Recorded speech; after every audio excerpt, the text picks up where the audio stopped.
who had frightened him so, "Come and get it." But Little Joe wouldn't. The fact is, he was afraid to. He snarled at Buster Bear and called him a thief and everything bad he could think of. Buster didn't seem to mind. He chuckled as if he thought it all a great joke, and repeated his invitation to Little Joe to come and get his fish. But Little Joe just turned his back and went off down the Laughing Brook in a great rage. "It's too bad to waste such a fine fish," said Buster thoughtfully. "I wonder what I'd better do with it." And while he was wondering, he ate it all up. Then he started down the Laughing Brook to try to catch some for himself. End of Chapter 1. Chapter 2. Little Joe Otter Gets Even with Buster Bear. Little Joe Otter was in a terrible rage. It was a bad beginning for a beautiful day, and Little Joe knew it. But who wouldn't be in a rage if his breakfast was taken from him just as he was about to eat it? Anyway, that is what Little Joe told Billy Mink.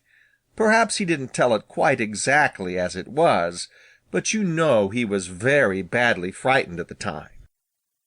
"I was sitting on the bank of the Laughing Brook beside one of the little pools," he told Billy Mink, "and was just going to eat a fat trout I had caught when who should come along but that great big bully, Buster Bear.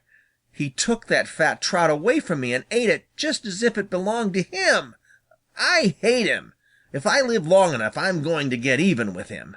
Of course, that wasn't nice talk and anything but a nice spirit, but Little Joe Otter's temper is sometimes pretty short, especially when he is hungry, and this time he had had no breakfast, you know.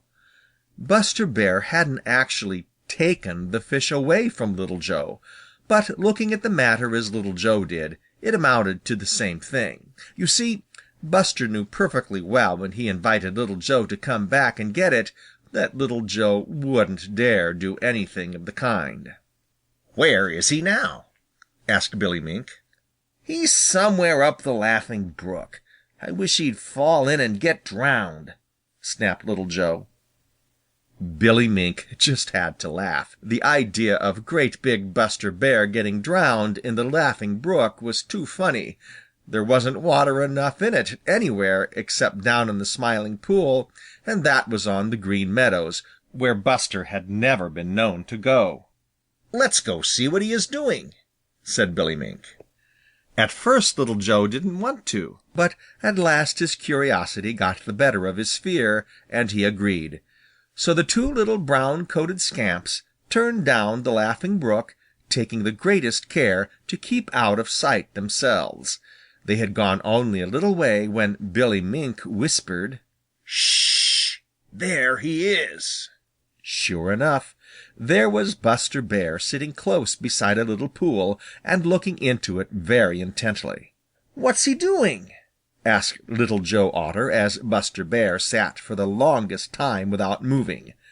Just then one of Buster's big paws went into the water as quick as a flash and scooped out a trout that had ventured too near. "He's fishing!" exclaimed Billy Mink. And that is just what Buster Bear was doing, and it was very plain to see that he was having great fun. When he had eaten the trout he had caught, he moved along to the next little pool. "They are our fish!" said Little Joe fiercely. "He has no business catching our fish." "I don't see how we're going to stop him," said Billy Mink. "I do!" cried Little Joe, into whose head an idea had just popped. "I'm going to drive all the fish out of the little pools and muddy the water all up. Then we'll see how many fish he will get. Just you watch me get even with Buster Bear." Little Joe slipped swiftly into the water and swam straight to the little pool that Buster Bear would try next. He frightened the fish so that they fled in every direction. Then he stirred up the mud until the water was so dirty that Buster couldn't have seen a fish right under his nose. He did the same thing in the next pool and the next. Buster Bear's fishing was spoiled for that day. End of Chapter 2. Chapter 3. Buster Bear is Grateful.